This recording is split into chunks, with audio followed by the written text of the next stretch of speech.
ideal devotee of the Lord. When we come to the 10th canto, it's bringing us to this platform of understanding what is ideal. And what happens if we don't know what's ideal?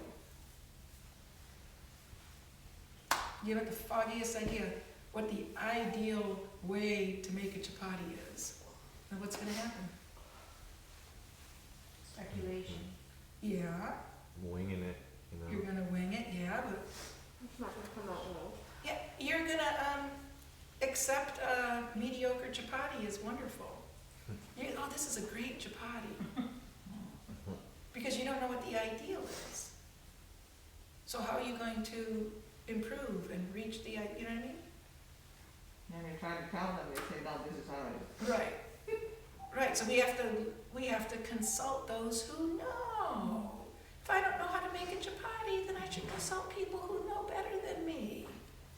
Because ultimately we want to do the ideal. Why do we want to do, why are we looking for perfection?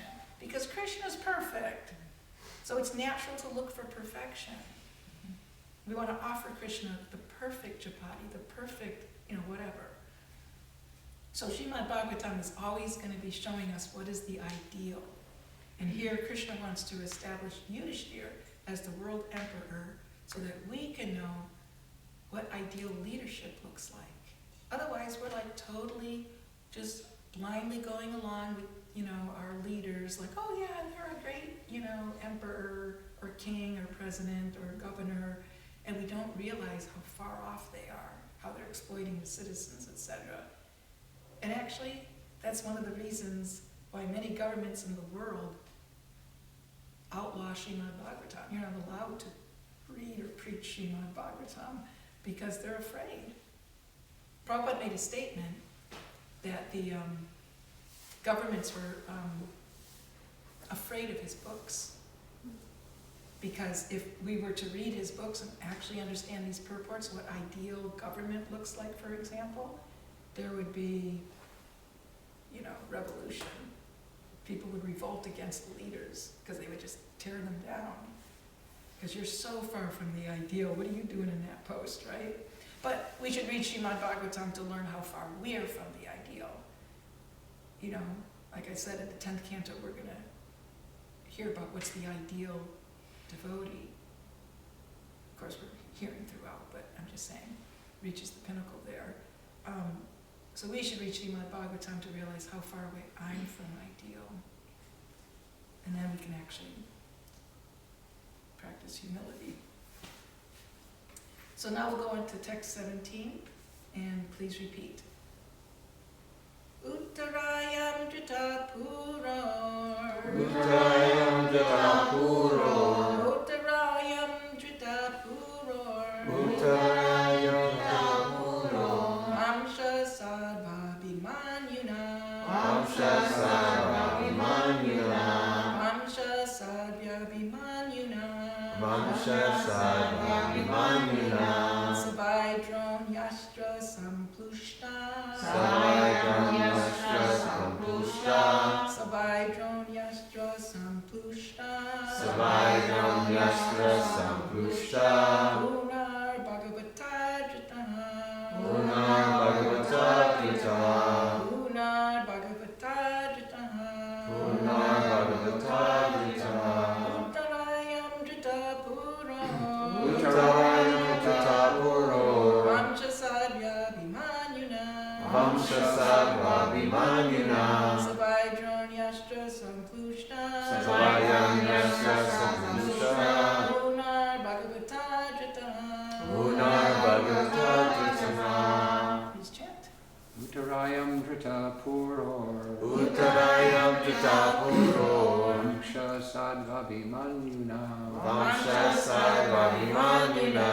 Savaidron Yastra Samplushta. Savaidron Yastra Samplushta. Punar Bhagavata Dritaha. Punar Bhagavata Dritaha. Uttarayam Dritapuror. Uttarayam Dritapuror. Vamsha Sarva Bhimanyuna. Vamsha Sarva Bhimanyuna. Savaidron Yastra Samplushta. Savaidron Yastra Samplushta. Punar Bhagavata Dritaha. Punar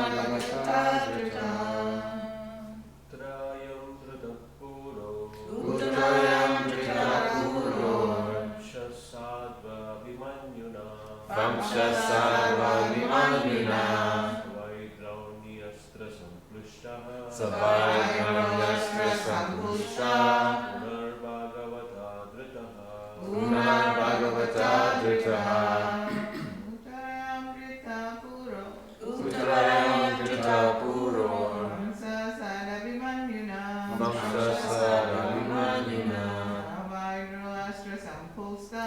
Savaidranyastra Sampusta Punarbhagavata drita.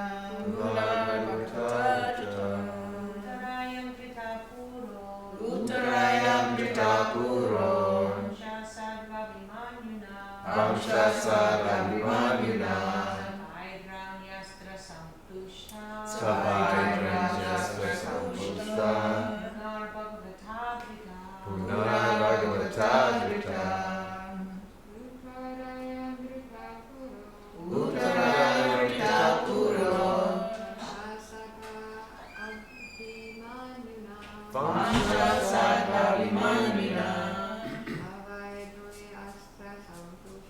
Savaidranyastra Sampusta Punarbhagavata Dritaha Word for word synonyms, please repeat. Uttarayam. Uttarayam Unto Uttara. unto Uttara Drita.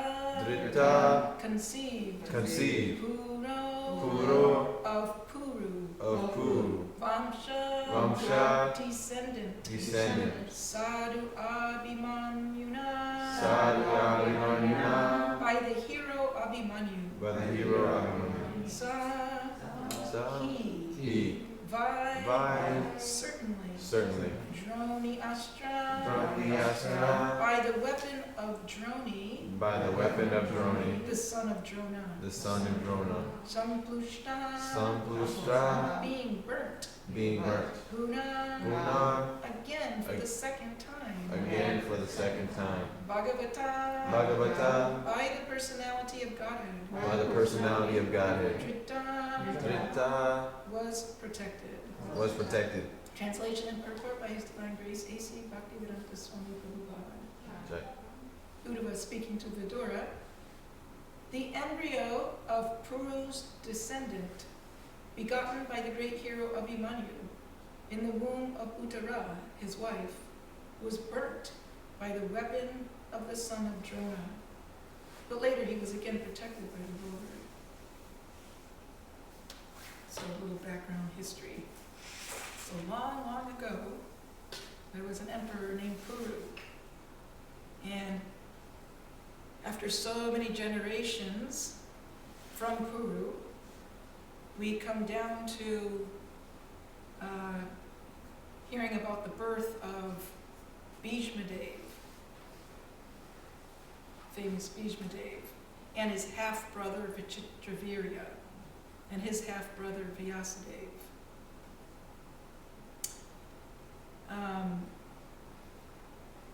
Vyasadeva, due to Vichitravirya's untimely early death, Vyasadeva begets in the womb of his half-brother's wives, Vichitravirya's wives, and one maidservant. Vyasadeva begets 3 children. They are Dhritarashtra, who's blind, Pandu, and Vidura. So Vidura is the one that's being spoken to right here in this chapter by Uddhava. From Dhritarashtra comes 100 sons, and they're known as the Kauravas. And from Pandu, again through not his biological doing, his wife gives birth to the 5 Pandava brothers. Kunti. She gives birth to 3 of the Pandava brothers, Yudhishthir, Bhima, and Arjuna, and from his second wife Madri, Sahadeva, Nakula. So now we've got the Pandavas and the Kauravas, and they're all descendants ultimately of Puru, who's mentioned in this verse. Now, due to political reasons, these cousins don't get along, and there's going to be a fratricidal war. That's the battle of Kurukshetra, upon, where the Bhagavad Gita is spoken. Battle of Kurukshetra. So there's this battle going on for 18 days, and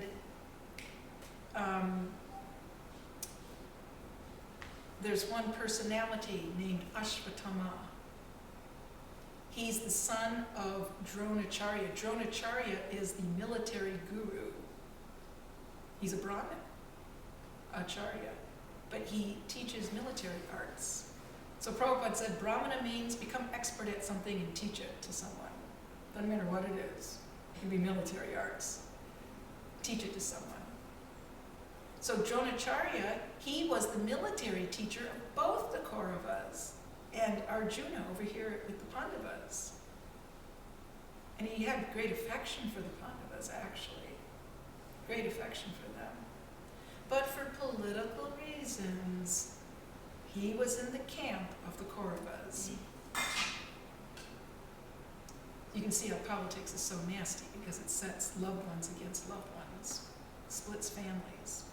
So Dronacharya is over here on the Kauravas side, and so is his son, Ashvatthama. So Ashvatthama was a bit envious. And you know, when you want to kill somebody, you like eliminate their family, what you do is you go kill their descendants. So the Pandava brothers, all 5 brothers, they shared one common wife named Draupadi. And from Draupadi, each of those 5 brothers begot a son. So there were 5 young princes. They were too young to go to war. So 5 young princes. So one night when they were sleeping, Ashvatthama did a very illegal act, totally against the rules of warfare, not against today's rules of warfare. You can kill anybody at any time, but back then there were rules you had to play by.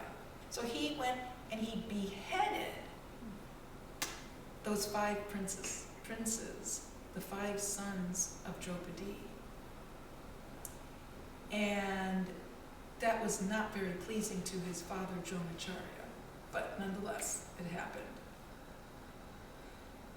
Well, Arjuna, besides being married, having Draupadi as a wife, he had several other wives.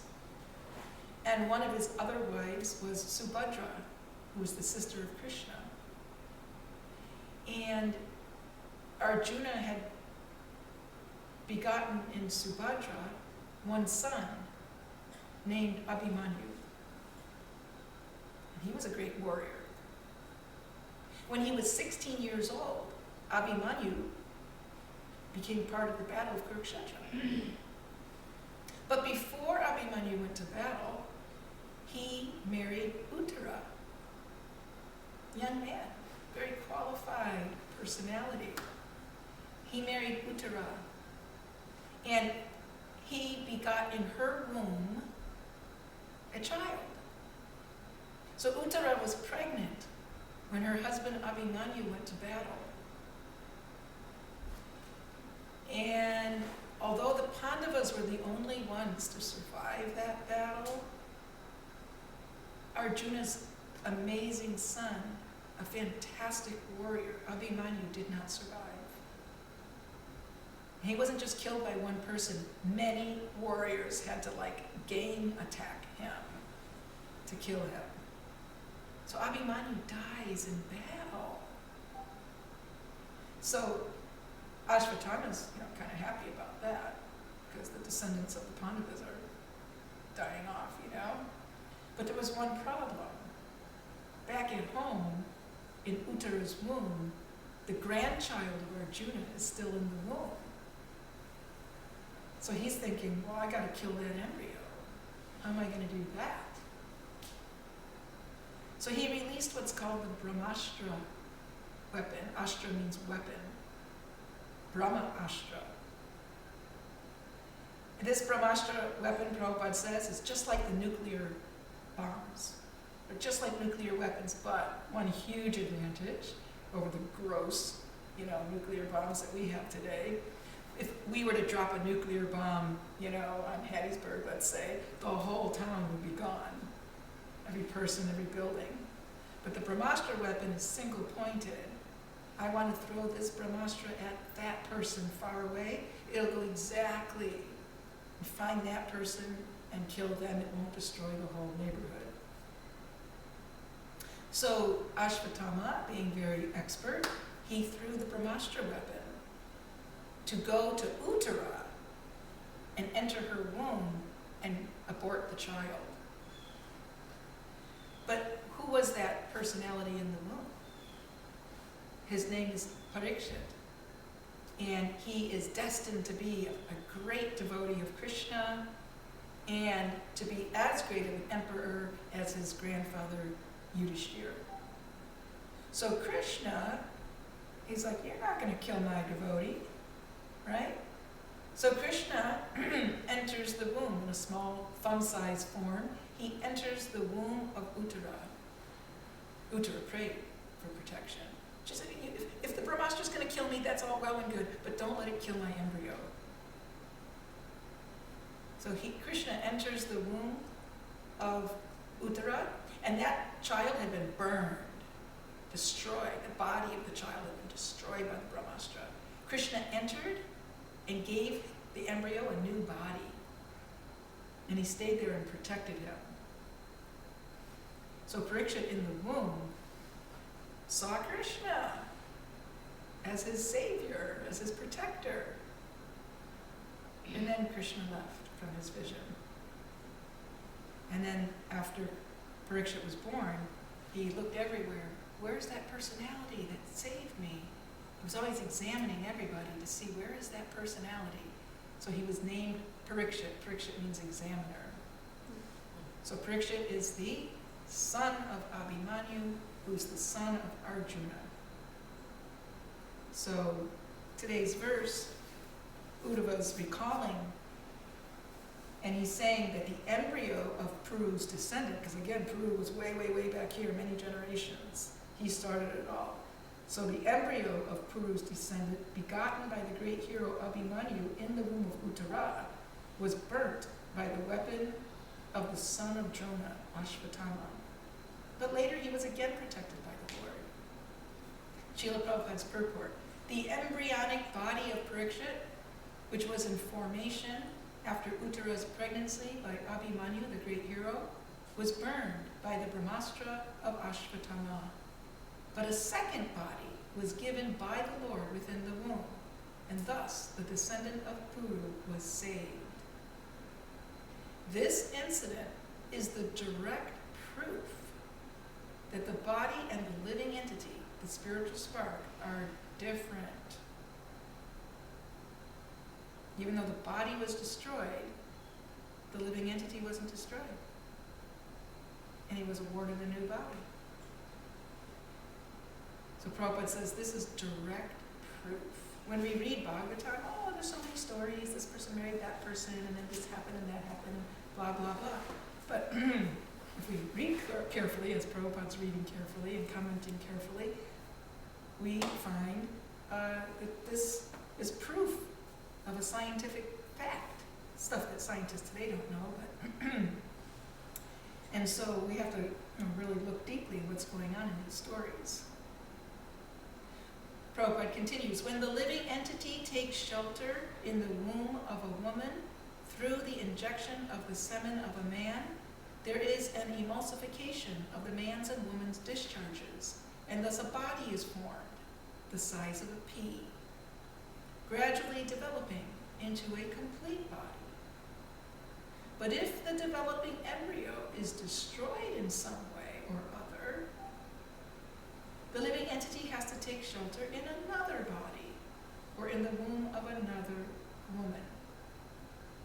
So Prabhupada often uses the example of you're renting an apartment and you're very comfortable in that apartment and you have like a lease, you're supposed to live there for a year or something. But then somebody comes, some rogue comes and like yanks you out of your apartment, throws you out on the street and you can't get back in. So Prabhupada said this is criminal for someone to just come and illegally evict you from your apartment. It's very criminal, it's very inconvenient. So he says, similarly, when the embryo is when the soul has taken shelter of a woman's womb, and somebody decides to eliminate that embryo from the womb, abortion, then is that not a criminal act? Now you say, oh, but they're not really killed. You can't kill the living entity. I'm just dealing with some tissue. Yes, just like when you went and kicked that person out of their apartment and threw them on the street, you didn't kill them, but you caused a huge inconvenience. It's called criminal. Similarly, yeah, we don't kill the baby in the womb, the living entity, but we make a huge illegal inconvenience. So then what happens to that soul? They don't die. They have to go take shelter of another womb. Or maybe they'll take shelter of that same womb later, who knows? You know, to get revenge or something, I don't know. But in any case, the point is that the living entity doesn't die, but the body can be destroyed, but that doesn't mean it's not illegal and immoral to cause such inconvenience, to interfere with somebody's, course in life. The particular living entity who was selected to be the descendant of Maharaj Puru, or the Pandavas, was not an ordinary living entity, and by the superior will of the Lord, he was destined to be the successor to Maharaj Yudhishthira.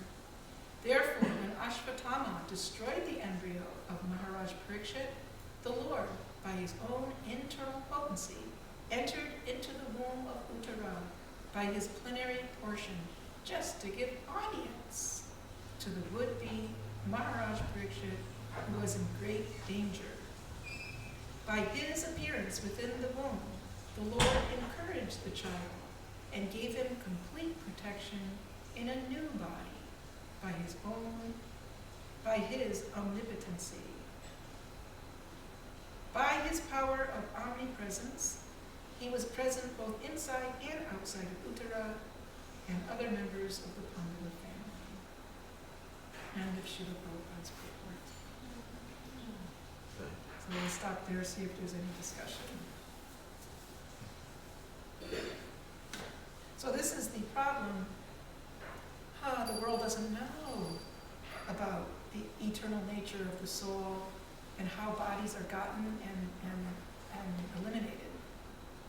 So because of ignorance, what happens when you're ignorant? What do? Make mistakes. Yeah, you do the wrong thing. I didn't know it was wrong to drive through a red light, officer. They're not going to accept that. They're going to say, well, you're an ignorant fool and you're supposed to learn the laws before you get in your car. Sorry, here's your $200 ticket. So ignorance isn't an excuse. So due to ignorance, we do so many abominable things in this world. There are many seemingly well-intentioned doctors, for example, physicians. And due to ignorance, they perform hundreds of abortions every year. Thousands, millions, and you add them all up. And they don't even know that they're doing anything wrong. Of course, you'd think they would, because how much brains does it take to figure that one out? But anyway, we'll give them the benefit of the doubt and just say they're really ignorant, without knowledge. What does ignorance mean? What word does ignorance resemble? Lack of knowledge. No, what word does ignorance Ignore. ignore? I didn't know you're not supposed to cross a red light, officer. I'm just an innocent, ignorant person. Well, no, the real problem is you're ignoring. Can't you see everybody else is stopping at a red light? Can't you see the book over here with the laws in it? You're just walking around with little blindfolds on purpose. So ignorance means you're ignoring. And the human life is meant not for ignoring. So anyway, so people perform abominable activities out of ignorance, and then what happens? They suffer. Because if you are one of the performers of, or the sanctioners of, an act like abortion, well, now you're going to have to experience that kind of pain, inconvenience. Now you're going to end up in a future life not being able to stay in your mother's womb for more than a few months. and going from womb to womb to womb to womb to womb to womb, never seeing the light of day. So our own ignorance propels our suffering, and therefore Srimad Bhagavatam's trying to teach us how to get out of suffering. It's not meant to criticize and to judge, and we're not meant to criticize and to judge. We're meant to educate people so they can stop their suffering. And it's going to mean you're going to have to follow the laws. I'm sorry you don't like to follow the laws, but if you don't, you're going to suffer. Right? It's not some kind of ego trip. I want you to follow the laws. I'm in charge and I'm going to enforce the laws. No, it's because we don't want you to suffer. The police officers aren't enforcing the, traffic laws because they want to, be mean to you. They don't want you to have an accident and get killed.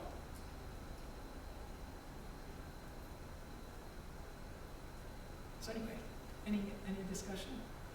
Okay, otherwise we'll stop. I have a question, but it's really off topic. Did you know that's who Abhimanyu was? Yeah, well, Grandma told me like a kind of, brief summarization of, his story. Okay. But yeah, it's a great story. Yeah.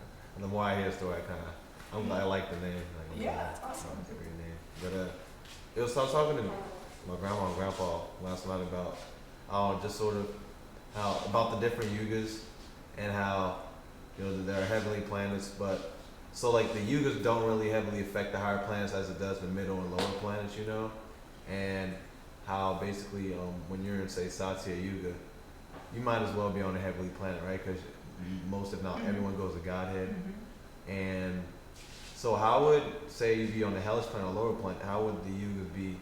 Do you know how that would? Yugas are only manifesting in Bharatavarsha. In what? Bharatavarsha, the human, like our paltry little human plane here. Not even in the lower planets. Not even in the lower planets, okay. Not even throughout the whole.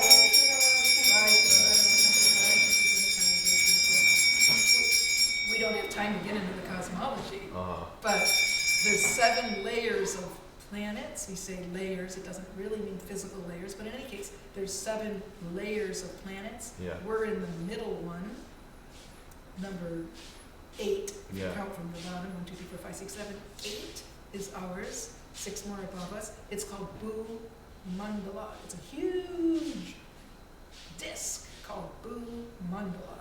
And there's concentric circles in there, and you come to the middle where you have, like, if you will, the donut hole in the middle. It's an island called Jambudvip.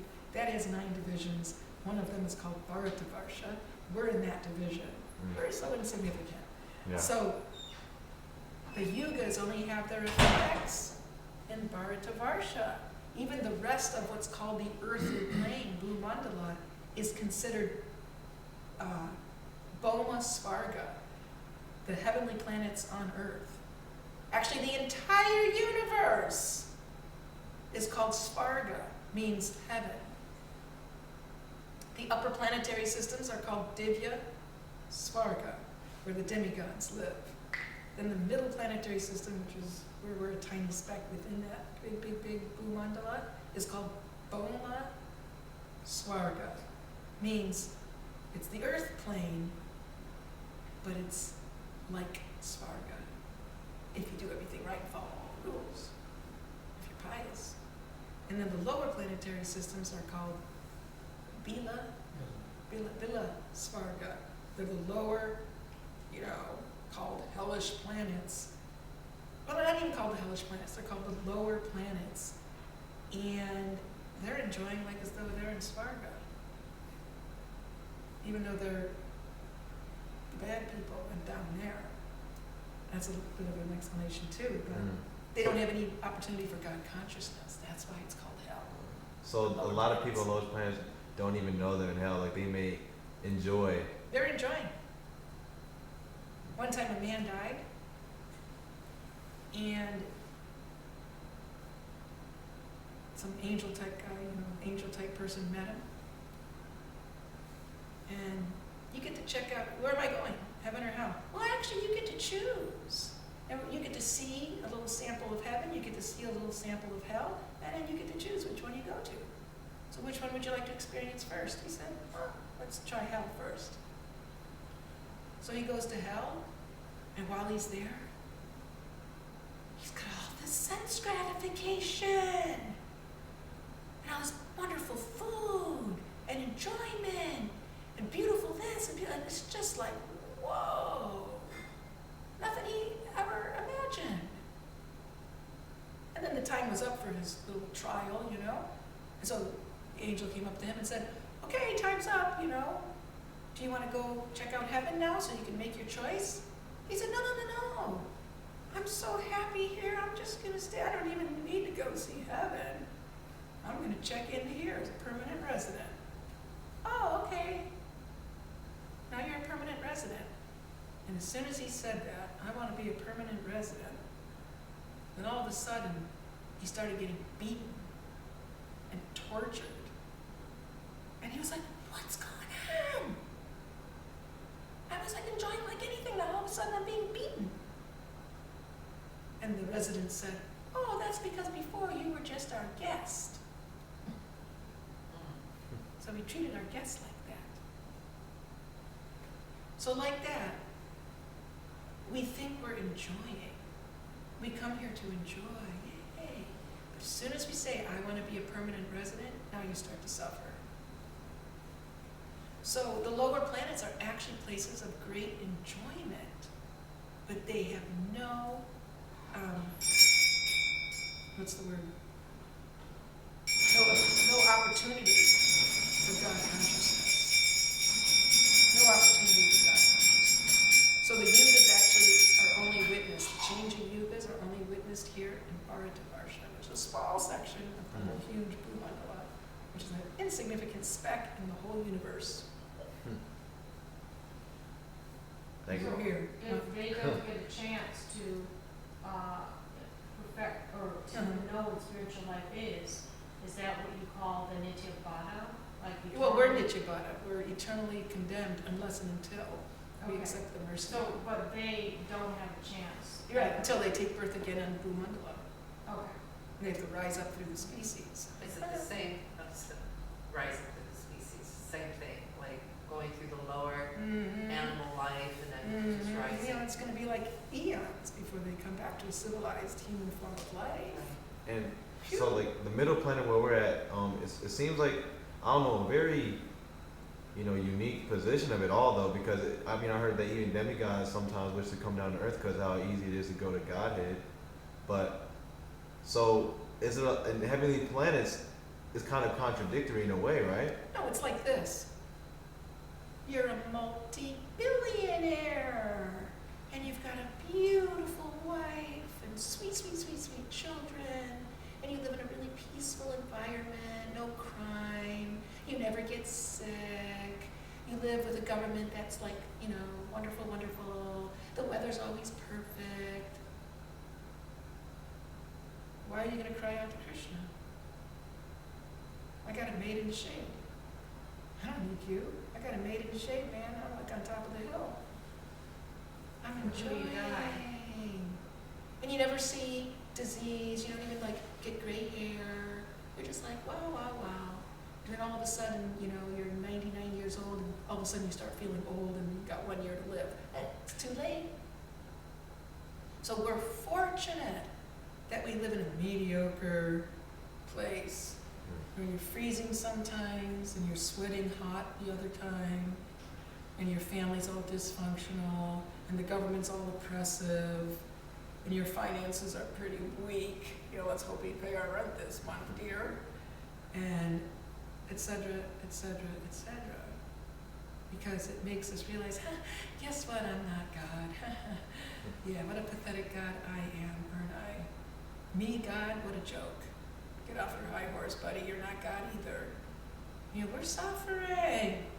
And what do you do when you're suffering? You cry. If you're a good soul, you cry out for God. And if you're a bad soul, you get angry at God. And God is dead. There is no God. He's a jerk.